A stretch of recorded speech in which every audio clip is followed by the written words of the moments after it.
Okay guys, now I really do think that Bailu is being slowly power crept by Natasha, not by any buffs. They have not received any buffs, either of them, but the content in the game is changing in a way where it's making Bailu not as viable to run on teams and just making Natasha that much more viable to run on teams in a lot of different circumstances. So in today's video, we're going to be talking about a build guide for Natasha and also some of the reasons why I think Bailu really is getting power crept, guys. So let's go ahead and hop into her skills first. And we're just going to briefly go over them, guys. Her main thing is just healing, right? I'm not gonna sit here and say that Natasha out heals Bailu because there's no way.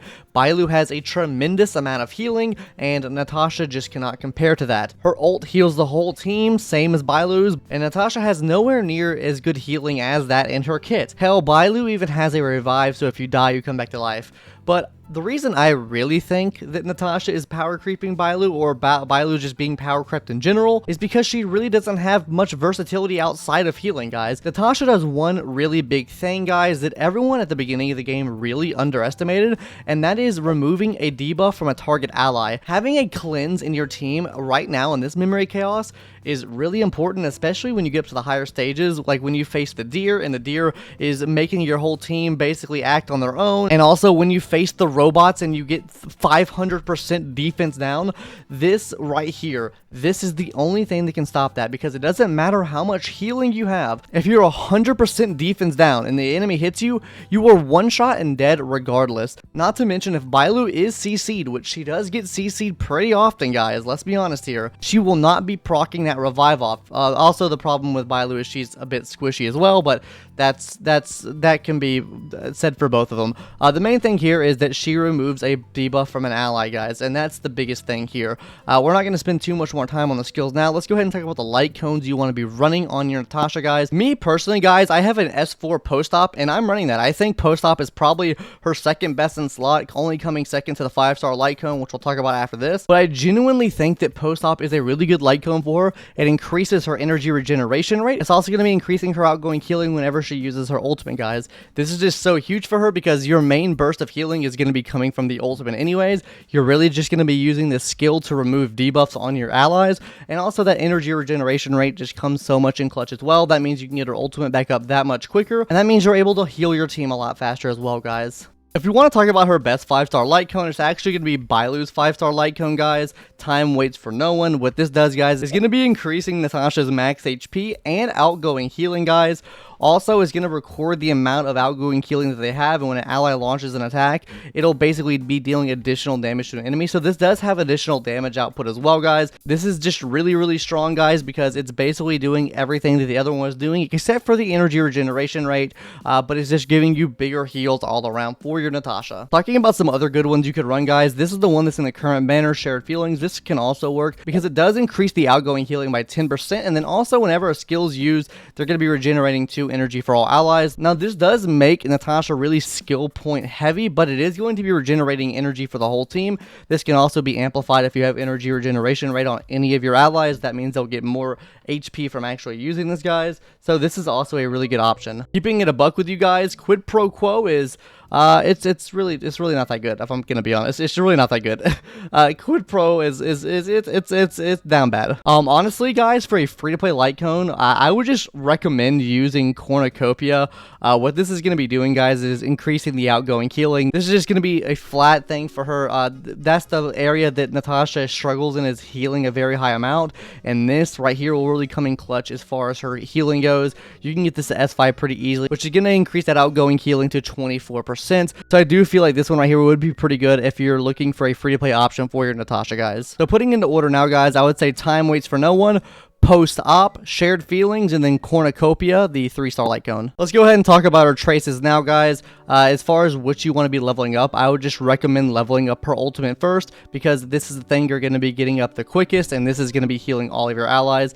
Right now, I have mine at level 8 just because of Eidelons and stuff like that, but regardless of that, guys, her ultimate really is just healing the whole team, guys. That's the thing it does. It just heals the whole team, which is really important for her. The next thing I would recommend is her skill leveling up, guys. Her skill is going to be giving giving that one target some healing, removing that debuff, and also this will heal you for a couple turns after this skill has been used. So at the beginning of each one of their turns, it will consistently heal you up, so it just makes her a little bit more viable in battle. Her talent really just depends on if you're below 30% HP, which can be really good, guys, but let's be honest, if you're below 30% HP, it's kind of down bad.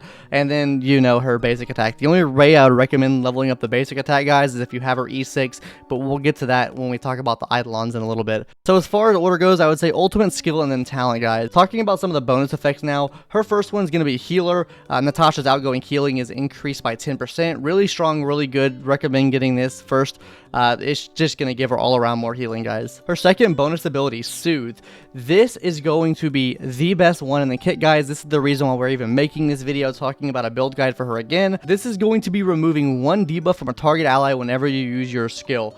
This is the best thing, guys. Her little bonus abilities are really good and they cook, so I would recommend getting all of them. And then finally, guys, recuperation, which is our final one. It increases the duration of the skill's continuous healing for 1 turn, meaning instead of 2 turns of continuous healing, you do get 3 turns of continuous healing, which helps keep whoever you're using your skills on topped up just that much more. So as far as what I'd recommend leveling up, guys, I would recommend Soothe, Healer, and then Recuperation. Definitely, I would get Soothe and Healer. These are going to be absolutely massive for her, guys. Not to mention in max HP nodes, because this will also be increasing the amount of healing she can do. Now, guys, before we hop into these sussy relics, let's go ahead and talk about how you guys should be subscribing to my YouTube channel, because only 2% of you guys are subscribed. It would help the channel out a lot if you guys would subscribe. I mean, I'm sure Natasha would thank you a lot if you helped out. Look at her. She's not going to pour that vial on you if you do. Or maybe you want her to pour that vial on you. You degen motherfucker. Anyways, guys, I also stream on Twitch every day at 2 p.m. CST, so if you guys want to call me out live on air and see how I can't react to your comments fast enough because my brain don't work, then check us out on twitch.tv/dude-you-can't-see-me. Anyways, let's hop into the sussy relics now, guys. Now, guys, I'm going to recommend 2 sets to you guys here. This is going to be up to your preference and how you want the team to run as a whole. Alright, guys, so the set that I'm running right now, my Natasha, is going to be the 4-piece hackerspace set. This is the brand new set they added to the game, guys. This is going to be increasing Natasha's speed, and also whenever she uses her ultimate on an ally, guys, is going to be increasing the speed for all allies by 12% for 1 turn. So this is just giving a speed boost to the whole team, which I think is really clutch. Speed is really important right now. That's the reason I'm running this. Now, if you're looking at the calculations of how much healing you lose, guys, I'll throw up here on screen now.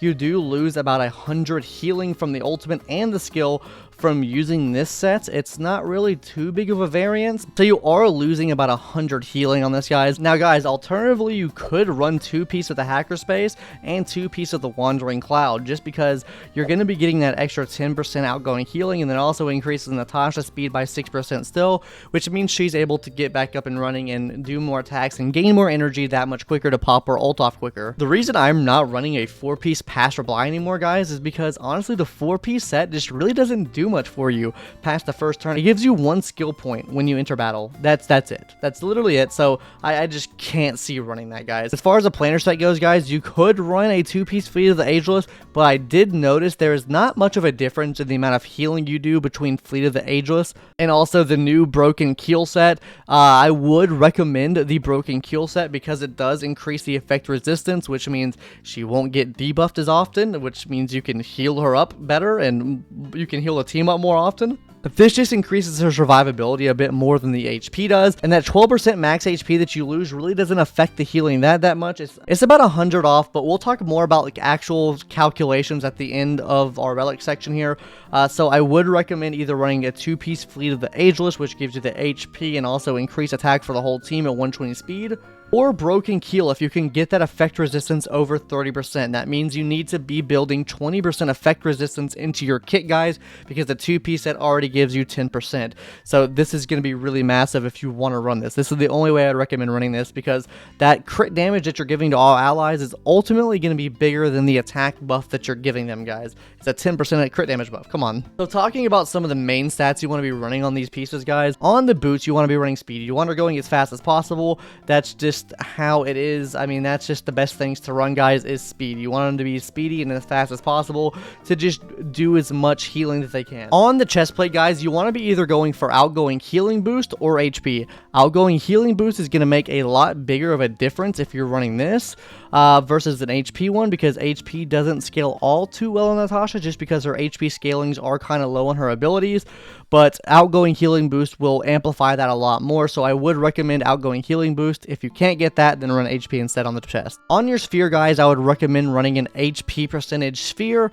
This is just gonna come in clutch. Like I said, it's gonna give her more HP, which means she does more healing, and it makes her survive a little bit better as well, because she does have a higher HP pool. If she does take a hit, she can survive it. Now, guys, finally, guys, for the chain, which is one of the hardest stats to get in the game, I know, I would be focusing on energy regeneration rate, guys. That would be the main thing I would say focus on the chain, because energy regeneration rate is really clutch. It helps out a lot for your team. It just helps her get her ult up faster, so you're healing the team faster. Alternatively, guys, if you don't have this, you could just run HP again, but you do start to get diminishing returns after running so much HP in Natasha. You just don't get as much healing back in return for the amount you're putting in for it. I would recommend that energy regeneration rate, guys. So talking about some of the substats that you want to be running on Natasha now, you want to be running HP percentage, speed, effect resistance, and really any other defensive stat. If you can get some defense percentage in there, that's fine. If you get HP flat stat, that's fine. You want really just anything to keep her alive longer. The most important thing here, guys, is you want to be getting HP percentage, speed, and effect resistance. Those are the three main things you want to be looking for here. So guys, let's talk about some of the damage calculations that I did for all of the sets here. Basically, the sets that I compared, guys, was 4-piece Hackerspace with both of the Relic sets that I talked about, and then also I compared the 2-piece Passerby with 2-piece Hackerspace with both of the planar sets as well, guys. And then at the end, I'll show you the difference between running an HP chest compared to a outgoing healing chest, and I can show you the difference in healing there. So first, guys, what we're going to look at is the 4-piece Hackerspace compared to the 2-piece Passerby and Hackerspace using Fleet of the Ageless. As you can see, the difference in healing here, guys, is around 100. It goes from around 2148 to around 2273 with using the 2-piece. So there is about 100 in healing difference there, guys. So you take that for how you will. I mean, pretty okay, I guess. It's not that much of a difference. I think you see a lot bigger difference when you run the outgoing healing boost, because these numbers are ran off of running an HP chest. The biggest difference here we're going to see is when we're using the kill set, guys. So this does make your outgoing healing fluctuate a lot more. If you're running the 2-piece, guys, you're going to be getting around 2200 healing compared to the full hacker set, which will give you 2085 healing. So you do lose about 200 healing there, or it's about 100, and it's more than the other one that you'd be losing as far as healing goes here, guys. So the safer option here would really be to run the 2-piece on each side here.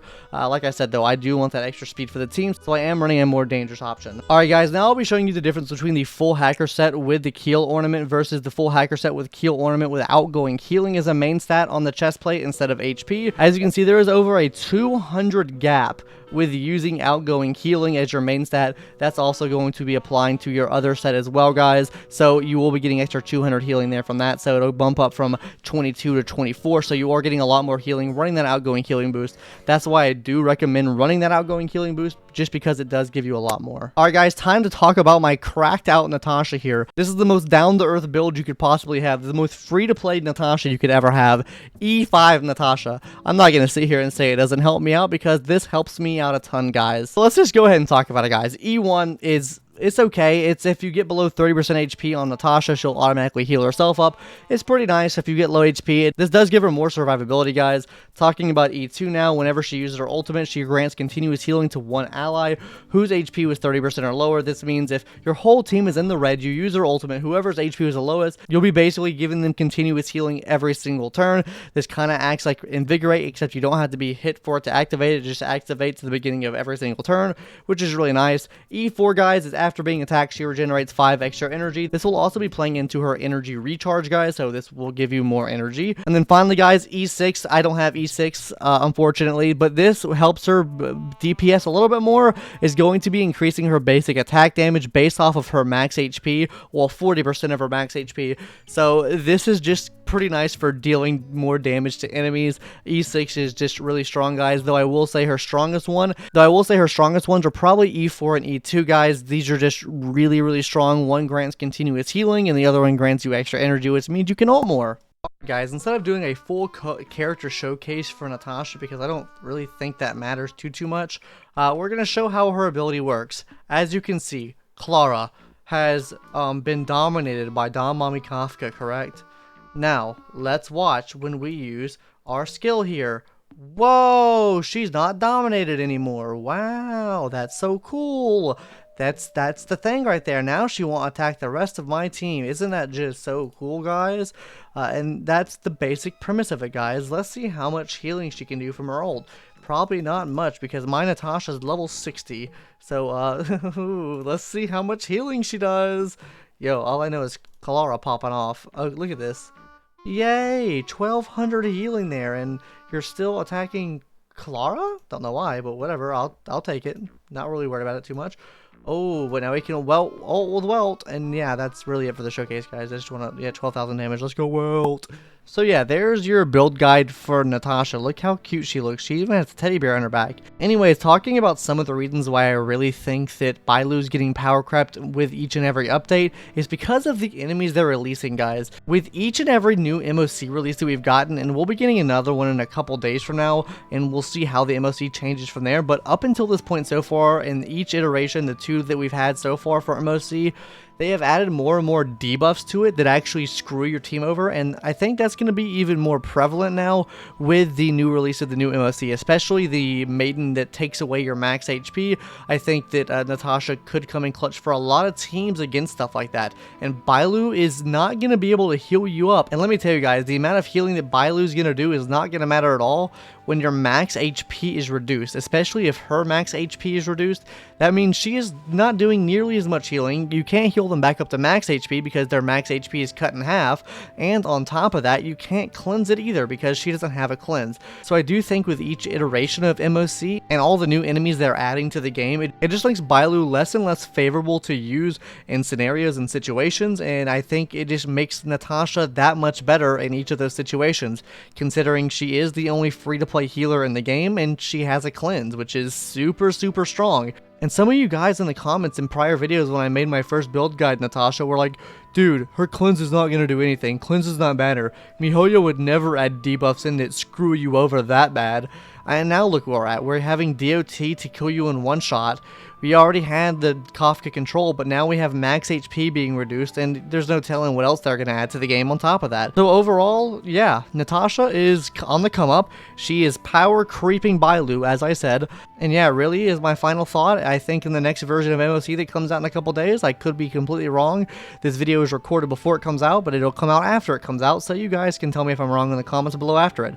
I think that Bailu's getting power crept even more, and I don't think Bailu plays as much of a significant role anymore that I think Natasha is going to play. So yeah, that's really going to do it for today's video, guys. Make sure you're subscribed to the channel and join the Discord, because that's where the giveaway will be taking place for Kafka, the free Kafka, guys. I'll be doing a giveaway for Kafka. So yeah, that's really going to do it, guys. Make sure to check out some of my other videos, and also check us out on twitch.tv/YouTube. We stream there every day, and you guys can tell me live that I'm wrong, so that'll be really fun, right? Anyways, that's going to do it. Catch you guys later. Bye-bye.